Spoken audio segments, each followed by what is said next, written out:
Let's talk New York Giants now. There was a Todd McShay 2-round mock draft. I wanted to go through their picks. I thought it was pretty interesting. So the Giants here, picking 15 overall, made a very un-Dave Gettleman-like move, namely trading down with the Patriots, who went up and got themselves a quarterback. Giants got the 15th overall pick, a third-round pick, and a future pick. Todd McShay was a coward, did not pick one. The future third checks out better from a money perspective. So let's break down then the two picks the Giants made. Pick 15, Jeremiah Owusu-Koramoah. Now, it's not a defensive tackle, so un-Dave Gettleman-like. However, I would love this move by the Giants. Jeremiah Owusu-Koramoah. And I'm different than most people, but I got Joke as my number one linebacker in this year's class. He's super athletic, can cover, can blitz, hits pretty hard despite his undersized frame, and could even be a safety for some NFL teams. Now, linebacker remains a need for the New York Giants because they have Blake Martinez and now they can use multiple safeties, but Owusu-Koramoah would bring them extra speed and playmaking and a back seven with him and Jabril Peppers and Xavier McKinney and Logan Ryan. And all of a sudden, that defense looks really good. You got James Bradbury on the outside, Edry Jackson. That's a good back seven there all of a sudden. The numbers are pretty good for Owusu-Koramoah. 11 tackles for loss, 1.5 sacks, 1 interception, 3 pass breakups.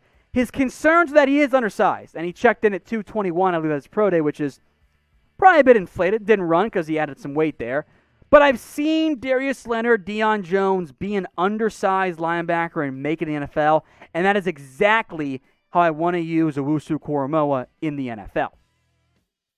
The second round pick here was Carlos Basham for the New York Giants. Now, athletic and productive. That was kind of what he hung his hat on at Wake Forest. Now, he was a tough player for me to fully evaluate in this whole process. I had a tough time figuring out exactly just how much I liked him there. There is very much a muddled group of edge rushers in this year's class where the round 2 guys and late round guys will kind of blend together. But edge is a need for New York. Now, Basham is bigger than your typical 3-4 outside linebacker, so I'm not entirely sure how good that fit is. But only 6 games last year, put up some good production. 4.5 tackles for loss, 5 sacks, 4 forced fumbles. Also, very quickly, brought down Trevor Lawrence on a play there. So, he is already 23. At his size, I kind of think he's more of a 4-3 defensive end. You can see the size right there on your screen. He's pretty big. But I do think Basham should have some interest there as it relates in round 2. I think he's more of a defensive who kicks inside on third downs. So again, I don't quite love the fit in the end for the Giants, but player value-wise, I thought it was pretty solid. Giants draft talk here on Chat Sports. How about going receiver in round 1? Several different mock drafts have added a receiver to New York in round 1. Now, pre-Kenny Golladay signing, I kind of thought this was their best possible outcome. Post-Kenny Golladay signing, probably feels like it's less of drafting for a need and simply taking the best player on the board, which is fine, but is that the route they're really going to go?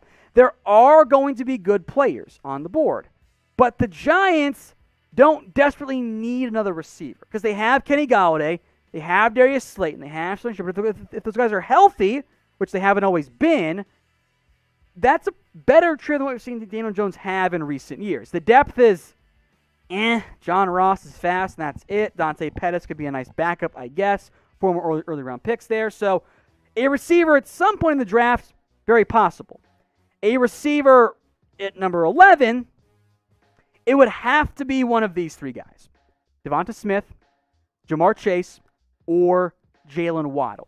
If one of those 3 are on the board, which is possible, not guaranteed, but it is possible, that could be in the cards for New York. And all 3 of these guys have put up really impressive moments. Stats in their last season. Obviously, that is Devonta Smith, Jaylen Waddle 2020, Jamar Chase 2019. They played great. 84 catches for Devonta Smith, 20 scores. Like, those guys really balled out. Jaylen Waddle, 28 grabs, 4 scores. He was outproducing Smith, before he got hurt and everything. So from a player value perspective, it's a good argument there. The issue is that filling their biggest need? If a receiver is there for New York at number 11, if Smith or Chase or Waddle are there, I would probably go ahead and do that. I would say, yes, let's just take the receiver, take the best player on the board, and see for certain if we know that Daniel Jones can or cannot be our guy. If you add Kenny Golladay and one of those receivers, I think you'll have enough data to determine, hey, Jones is the future, or, you know what, we got to move on and go get a different quarterback in the draft or free agency or whatever. So if you're the Giants, or frankly any NFL team out there, and you had your choice of the top 3 receivers this year, who would it be? Would you rather have Devonta Smith? If so, type in DS. Do you want Jaylen Waddle? Type in JW. Or do you want Jamar Chase? Type in JC. Which receiver would you rather have on your NFL team? I have Chase rated as my number 1 guy, but him, Waddle, and Smith are all very close to each other. There's not a major difference. Both of these players in some normal drafts could be your best receiver. You should get an impact player if that's the route you chose to go. So get your votes in for me, DS, JW, or JC. Some quick training camp notes I wanted to dive into here coming over from our good friend Peter King. And this is interesting to me. He reports the NFL is looking to make the start of training camp into a key event for the league. Remember, you have the NFL draft, right, in late April, the scouting combine in February, NFL free agency in March. All the months have something big there. Not so much when we get to July. So the NFL is at least considering taking this approach.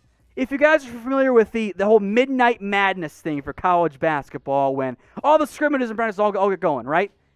The NFL is considering doing something similar, where they would be able to have 28 teams start camp on July 27th, which is an interesting pitch for the NFL. Now, of the 4 teams who would not do it, you're thinking the 2 teams who are going to play on the Hall of Fame game and the 2 teams playing in the Thursday Night Opener, so the ones who actually play games earlier get a slightly earlier start.